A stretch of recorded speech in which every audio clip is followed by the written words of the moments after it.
ரொம்ப ட்ரையாக இருக்கும் தேசம், புல்லு கூட காஞ்சி போயிடும். அப்போ மாடுகள் உணவு சாப்பிட்றதுக்கு வழி இல்லாமல், புல் இல்லாமல் அது ரொம்ப கஷ்டப்படும். அந்த பகுதியை அந்த சங்கீதக்காரர் எழுதுறாரு, இப்போ அதுக்கு தேவை என்னன்னா நல்ல மழை வரணும்.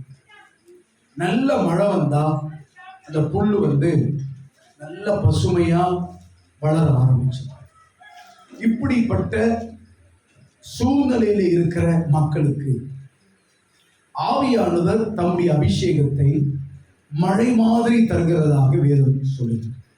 அல்லேலூயா.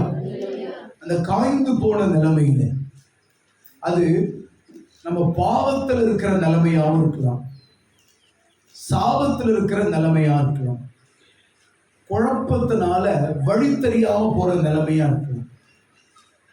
வறுமை கூட காய்ந்து போன நிலைமைக்கு சமம் தான். நோய் காய்ந்து போன நிலைமைக்கு சமம். சாபம் காய்ந்து போன நிலைமைக்கு சமம். அவர்களுடைய ஏக்கங்கள், ஒரு விருப்பம் நிறைவேறல, அதுவும் காய்ந்து போன நிலைமைக்கு சமம் தான். இப்படி காய்ந்து போன ஏக்கமா இருக்கிற, ஏங்கி கொண்டிருக்கிற ஜனங்களுக்கு ஒரு மழையை அவர் அனுப்புறதா சொல்லியிருக்கார். அல்லேலூயா. மழை யாருக்கு தேவை? நிறைய தண்ணீர் வசதி இருக்கிற தேசத்துக்கு தேவைப்படாது. தண்ணி இல்லாம நல்லா காஞ்சி போய் தண்ணிக்கே கஷ்டப்படுற தேசம்தான் மழைக்காக ரொம்பவும் அவங்க வாஞ்சிப்பாங்க, ஆசைப்படுவாங்க. ஆவியானவர் யார மழை போல நிரப்புவாருன்னா, யாரு ரொம்ப காஞ்சி போன மாதிரி அவங்க இருதயத்தை மாத்தி வச்சிருக்காங்களோ.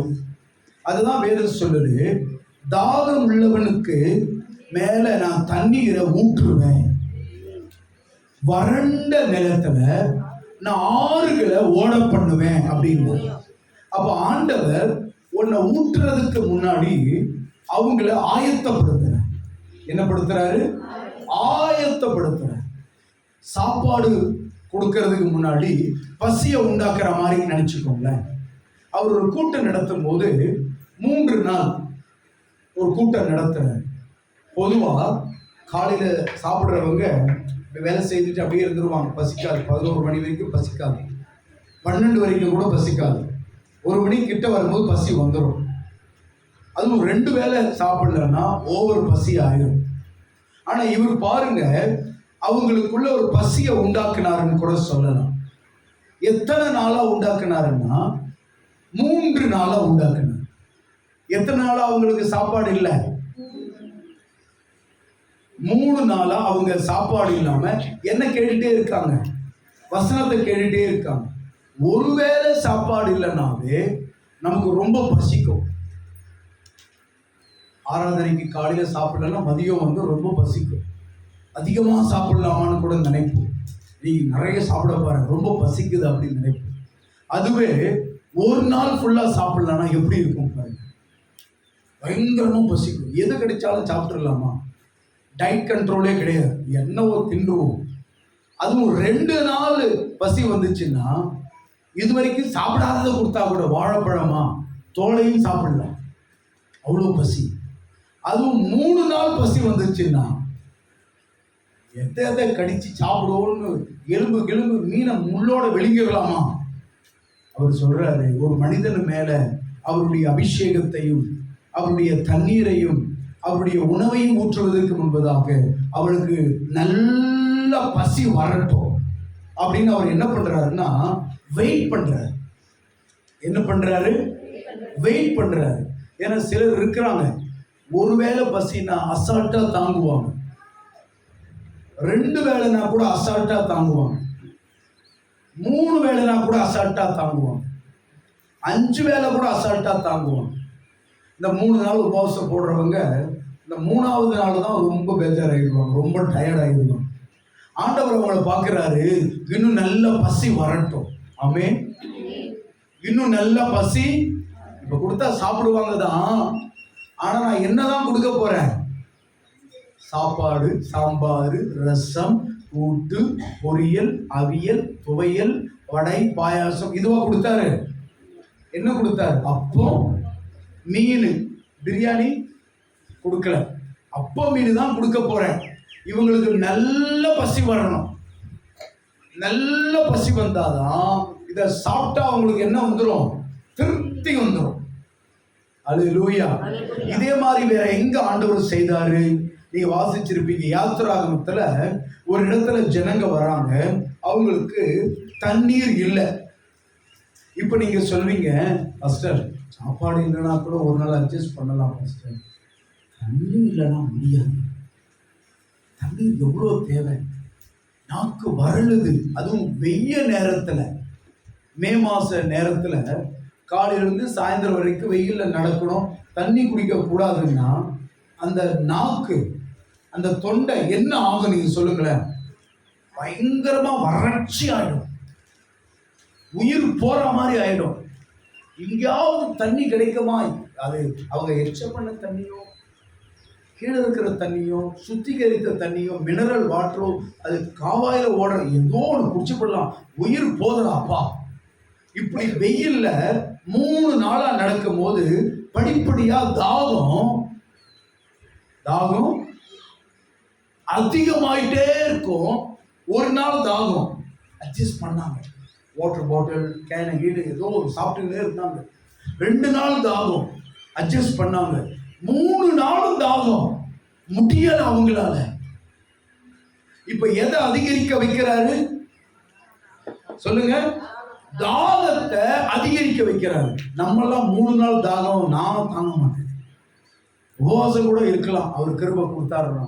தண்ணி வச்சுக்கணும் பக்கத்துல, தண்ணி குடிச்சுக்கிட்டே இருக்கணும். அவர் சொல்றாரு, உனக்கு தாகம் வருதுதான், 1 hour தண்ணி குடிக்கிறனாவே தாகம் வருது.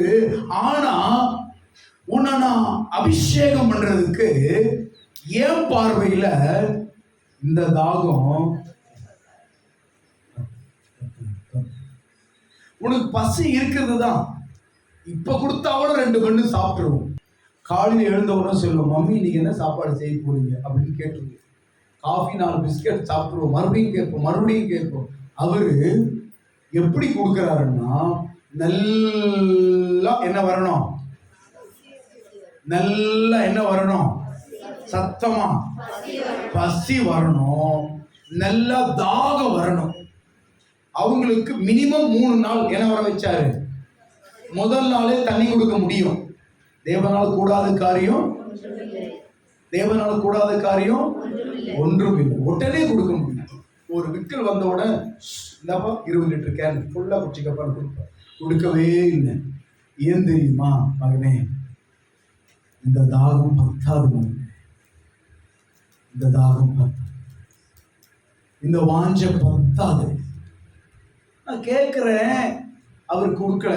இல்லப்பா இந்த வாஞ்ச பத்தாது, இந்த தாகம் பத்தாது, உனக்கு இன்னும் தேவை தண்ணீர் கிடையாது, தாகம்.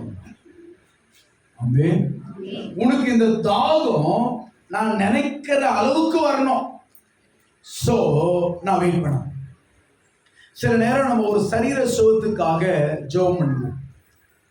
நான் ஒரு பாவம் செய்யறேன் ஏசப்பா, எனக்கு விடுதலை கொடுங்கன்னு கேட்போம். எனக்கு ஒரு குணம் இருக்கு மாறணும்னு கேட்போம். அல்லது ஒரு கஷ்டத்துக்காக கேட்போம். ஒரு வரங்கள் வல்லமை இதெல்லாம் கூட நம்ம ஆண்டவர்கிட்ட கேட்போம். புது அபிஷேகம் கேட்டிருப்பீங்க, அந்நிய பாஷை கேட்டிருப்பீங்க. உங்களுக்கு கொஞ்ச நாளுக்கு பிறகு இது கிடைக்காதா, வெறுத்து போய் விட்டுட்டு இருப்பீங்க. இல்லைன்னா நான் கேட்கிறேன் அவர் கொடுக்கலன்னு. அவர் சொல்வாரு, மகளே இந்த தாகம் சொல்லுங்க, இந்த தாகம் பத்தாது மகளே. இந்த ஆவிக்குரிய பசி பத்தாது. உனக்கு தாகம் இன்னும். நான் எவ்வளவோ கேட்கிறேன், ஆண்டவர் வசனத்தை சொல்லிக் கொடுக்க மாட்டாரு. அவர் சொல்வாரு, உனக்கு இந்த தாகம் போதல. பரிசுத்த ஆவியின் அபிஷேகம் என்ற ஒரு புஸ்தகத்தில் 7 வருஷம் டெய்லி முழங்கால் போட்டு பரிசுத்த ஆவியானவரே என்னை நிரப்புன்னு கேட்டாராம். 7 வருஷம் டெய்லி முழங்கால் போட்டு பரிசுத்த ஆவியானவரே என்னை நீங்க நிரப்பு, என் மேல அப்படி ஒரு வல்லமை வரும். 7 ஆண்டு ஜெபித்தாராம். மிகப்பெரிய ஒரு தெய்வ மனிதனாக அவர் மாறினார். அவர் ஒரு ஸ்டேட் பேங்க்ல வேலை பார்த்துக்கிட்டு இருந்தார். டெய்லி அவங்க வீட்டுல குடும்பமா அவர் ஜெபிச்சுக்கிட்டு இருப்பார். நல்ல பைபிள் படிப்பார், மனப்பாடம் பண்ணுவார்.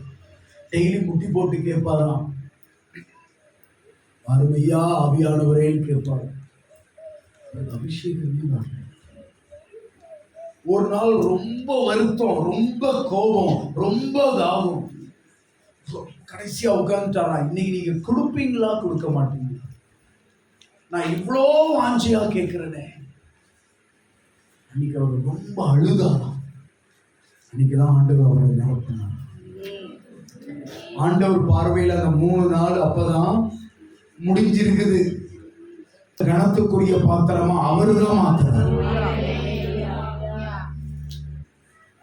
இது ஆண்டவர்கிட்ட, ஆண்டவரே எனக்கு தாகம் இருக்குதா? இருக்கு. எவ்வளோ இருக்கு, எவ்வளோ இருக்குது, எவ்வளோ தாகம் இருக்குது, இருக்குது. அவர் சொல்வாரு, 3 நாள் ஆவலையே. எலியா சொல்றாரு, என் வார்த்தையின் படியே அன்றி மழையும் பனியும் பெய்யாது. இவரு சொல்லிட்டாரா, அப்படியே பழிச்சிச்சு. 3 வருஷம் பனியும் பெய்யல, மழையும் பெய்யல. ஊரு ரொம்ப வறட்சியா போயிருச்சு. பஞ்சமோவெனில் சமாரியாவில் எப்படி இருந்ததுதான்? பயங்கர பஞ்சம். என்ன எப்படி பஞ்சம் இருந்தது சொல்லுங்க? கொடுமையான பஞ்சம். விவரிச்சீங்கன்னா நீங்க ஒரு மாதிரி ஆயிருவீங்க. ஒரு அம்மா தன் குழந்தைய கொன்று சமையல் பண்ணி சாப்பிட்டுச்சா பசியில. எங்கேயாவது கேள்விப்பட்டிருப்போமா? அவ்வளவு பயங்கர பஞ்சம். நீங்க சிரிக்கிறீங்க, உங்களை சமாரியாவில் விடுறேன் நான். இருக்கு தெரியும் இல்லை பாஸ்டர், இப்பவே என் பசங்களோட பிடி தான் நான் சாப்பிட்டுருவேன். வீட்டுக்கு போனோம்னா இருக்கிற சோறை முதல்ல நான் சாப்பிட்டுட்டு தான் என் பசங்களுக்கே செய்கிறேன். கொடுமையான பஞ்சம். அதுக்கு காரணம் அந்த தேசத்தினுடைய பாவம். ஆமென். அந்த ஆகாப் ராஜாவுக்கு இவ்வளோ பஞ்சம் வந்தோம், கர்த்தரை தேடணுன்ற எண்ணமே வரலங்க. அதுதாங்க அங்க நமக்கு யோசிக்க வைக்குது. அவன் சொல்றான், உபதியா என்ற மந்திரிமாரை கூப்பிட்டு, அப்பா ஒரு புல்லு கூட இல்லையாப்பா, மொத்த குதிரையும் செத்து போச்சே, இருக்கிறதே கொஞ்சம் குதிரை தான் இருக்குது, எங்கேயாவது 4 புல்லாவது கிடைக்குமான்னு, தேசம் ஃபுல்லா அழிஞ்சி 4 புல்லு கிடைக்குமான்னு பாருன்னு அனுப்புறான். அந்த அளவுக்கு நாட்டுல புல்லு கூட என்ன பண்ணல, புல்லு கூட முளைக்கல. அப்பதான் கர்த்தர் சொல்றாரு, பஞ்சம் எத்தனை வருஷம் ஆயிடுச்சு? கிட்டத்தட்ட 3 வருஷம். இப்பதான் உங்களுக்குள்ள உண்மையான ஒரு தாகமே வந்திருக்குது. எதுக்கு? மழைய பார்க்கும். இவ்வளவு நாள் வாட்டர் கேன் தண்ணி, கிணறு தண்ணி, ஆறு தண்ணி, வீட்டு தண்ணி எல்லாம் வச்சு சமாளிச்சாங்க, ஒன்றும் முடியல. 3 வருஷம் ஆன பிறகுதான் கர்த்தர் சொல்றாரு, இப்ப நான் என்ன தர போறேன், இப்ப நான் என்ன தர போறேன், மழை தரப்போறேன். தேவ பிள்ளைகள் கொஞ்சம் கவனிச்சுக்கோங்க, கர்த்தர் உங்களுக்கு புதிய கிருபை தருவாங்க. சிலர் ஜெபிச்சுட்டு இருக்கிறாங்க வியாதிகளுக்காக, ஆனா அவர் எதிர்பார்க்கிற தாகம் சுகத்தின் மேல அவங்களுக்கு இன்னும் வரல. அருமையானவர்களே, இன்னைக்கு சுகத்துக்கு எப்படி மக்கள் ஜெபிக்கிறாங்க? உண்மையான தாகத்தோட சுகத்துக்கு வந்தீங்களா? உண்மையான தாகமா? உண்மையான தாகம்னா வீட்டுக்காரர் வேணாம்னாலும் நீங்க வரணும், அதான் உண்மையான தாகம். வீட்டுக்காரர் வேணாம்னு சொல்றாரு, அது உண்மையான தாகம் இல்லை. அப்புறம் நாளைக்கு எல்லாம் முடிஞ்சு லாஸ்ட் நிலைமைக்கு வரும்போது வராங்க. இப்பதான் வீட்டுக்காரு 3 நாள் நீ சாவ போற டாக்டர் சொல்லிட்டாரு, நீ கோயில் போயிட்டு வாங்க. அது உண்மையான தாகம் இல்லை, அது உண்மையான தாகம் இல்லை. அதனாலதான் வல்லமையை பார்க்க முடியலங்க. உடம்பு முடியல பாஸ்டர், பிசாசு சவுக்குது பாஸ்டர், உபவாச ஜெபத்துக்கு வாங்க. யாரும் கூப்பிட்டு வரத்துக்கு இல்லை பாஸ்டர். இது பேர் தாகம் இல்லை, இது பேர் தாகம் இல்லை. ரொம்ப வறுமை பாஸ்டர், உங்களுக்கு பத்தாது. உங்களுக்கு இன்னும் வரணும், ஆராதனைக்கு வரணும் பாஸ்டர், போன மாதம் பாஸ்டர், போன வாரம் பாஸ்டர், அதுக்கு முன்ன வாரம் இப்படியே சுற்றி இருந்தான் பாஸ்டர். இது பேரு தாகம் இல்லை. உங்க வீட்டில் ஒரு ஆளாவது தாகமா இருந்தீங்கன்னா உங்க குடும்பத்தை கர்த்தர் பிளஸ் பண்ணுங்க. ஒண்ணுத்துக்கும் தாகமே இல்லை. ஆவிக்குரிய தாகத்தை பத்தி பேசிட்டு இருக்கேன், தண்ணீர் தாகத்தை பத்தி சொல்லல. நீ ஆவியானவர் பஞ்சத்தை மாத்துறதுக்கு எவ்வளவு வருஷம் எடுத்துக்கிட்டாரு? தண்ணி கொடுக்க எத்தனை நாள் எடுத்துக்கிட்டாரு? அப்பத்தை பெருக பண்ண எத்தனை நாள் எடுத்துக்கிட்டாரு? அவர் எத்தனை நாள் எடுக்கணுன்றது உங்க கையில தான் இருக்கு. உனக்கு அந்த தாகம் வருதா? ஒரு அமாத்தேன் அமாஷேட்டு அறியா தோல தம்பி, உனக்கு தாகம் வருதா? நான் சொல்றது ஒரு நாள் தண்ணி குடிக்காத தாகத்தை சொல்லல, 3 நாளே தண்ணி குடிக்கலாம். நீங்க நினைச்சு பாருங்க, அந்த தொண்டை, அந்த நாக்கு, அந்த எப்படி இருந்திருக்கும் சொல்லுங்களேன், எப்படி இருந்திருக்கும் அந்த வாய். அவர் சொல்றாரு, இவ்வளோ தாகத்தை என் அபிஷேகத்து மேல நீ வச்சேன்னு வச்சுக்கோ, உன் மேல நான் ஊற்றுறேன். ராபா ராபா ராபா ராபா. நல்ல கையை தட்டி, கீழே இருக்கிறவங்க நல்ல கையை தட்டி, நல்ல வாயை திறந்து இந்த தாகம் இருக்கா?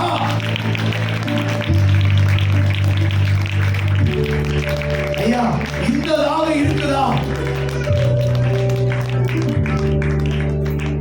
இந்த தாகம் இருக்குதா ஐயா? உன் புள்ள சுகமாவா ஐயா?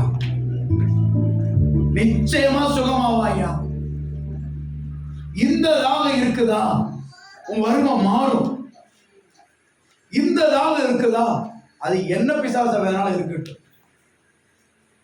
அதுல எவ்வளவு வகை இருக்குது, எதுவா வேணாலும் இருக்கட்டும். அவர் சொல்வாரு, எவ்வளவுப்பா தாகம் இருக்கு,